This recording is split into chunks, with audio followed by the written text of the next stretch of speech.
Европейская история XVII века характеризуется двумя существенными конфликтами. Столкновением протестантских сил с католическими, вовлекшим почти все земли материка в 13-летнюю войну, с одной стороны, а с другой – вспыхивавшими то и дело войнами с османами, прорывавшимися во второй половине века с балканских территорий и их владений на запад.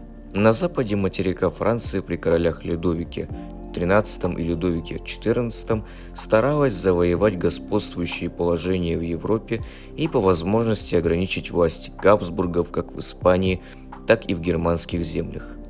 Последствием этих амбиций были, помимо войн Франции с Испанией, захватнические войны Франции у берегов реки Рейна и заключение ее союза с османами.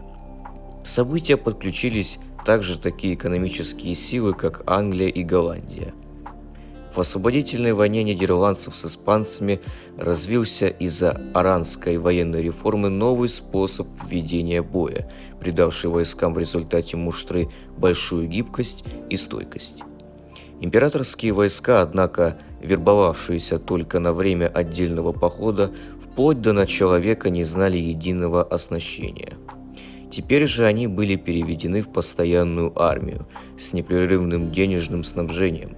С учетом хронической нехватки денег императора, финансирование этих массовых армий отчасти брали на себя так называемые военные предприниматели, такие как генералиссимус Альбрехт герцог Мекленбургский по прозвищу Валенштейн. Заключение в 1648 году Оснабрюкского и Мюнстерского мира положило конец 30-летней войне. Османские войска, ярко различавшиеся от среднеевропейских своей организацией и непривычным вооружением, таким как сложенный лук и стрелы, в 60-х годов XVII века заново прорвались на запад.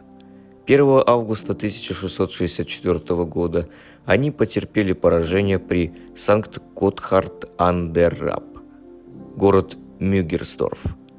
Решающий этап османского продвижения наступил, однако только 20 лет спустя, когда турецкое войско, возглавляемое великим визирем Кара Мустафа, в июле 1683 года направилось на Вену. Угроза императорской столицы и резиденции означала опасность для всей Средней Европы. Снятие осады Вены объединенными императорскими, польскими и германскими войсками 12 сентября 1683 года ознаменовало собой переломный момент и начало вытеснения турок. Карловицкие мирные договоры, которым предшествовала решающая битва при Центе на реке Тиса 1697 года, привели к возвращению большей части Венгрии и Трансильвании.